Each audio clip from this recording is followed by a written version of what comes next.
The traditional 6 a.m. Mass at the Quirino Grandstand was rescheduled to 12 midnight. Despite this, devotees still diligently attended the Mass, presided by Monsignor Jose Clemente F. Ignacio, rector of the Minor Basilica of the Black Nazarene, together with His Eminence, Archbishop Luis Cardinal Tagle, who gave a homily about making peace. Replicas of the Nazarene can be seen around the grandstand from small scale to life-size models, which are brought by the different clubs, groups, factions, societies around the NCR area. Hundreds of police, army, navy, air force were deployed. There are public figures present in the Mass who also helped in facilitating the event. Manila Mayor Joseph Ejercito Estrada, MMDA Chairman Francis Tolentino, Secretary of National Defense Voltaire Gazmin. Bali, mga 5 to 6 hours na kami yata nandito sa grandstand. Masaya, nagagala kasi kapistahan ng Poong Jesus Nazareno.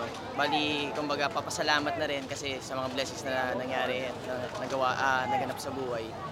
Regarding sa schedule nung bali, hindi ganun kaklaro kasi sabi kasi before 6 or then 5, then ngayon biglang nabago lang a day before mga 12. So naghabol kami ng schedule kasi for the preparation. Then yung iba hindi na-inform. So yung iba hindi nakasama kasi nakakalam nila 6 o'clock.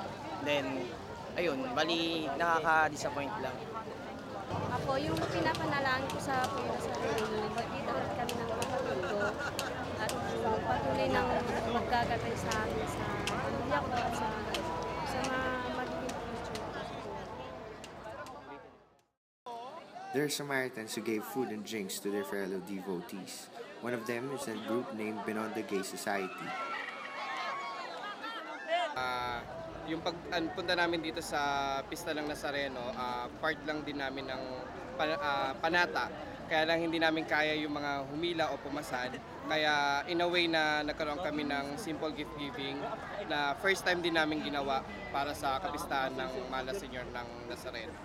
Actually, annual naman nag-gift giving kami, kaya lang naisipan ng grupo na dito na lang gawin ngayon para makapagbigay ng konting pagkain sa mga namamanata. First time namin mag-giving. Masarap sa pakiramdam ang magbigay ng tulong sa kapwa.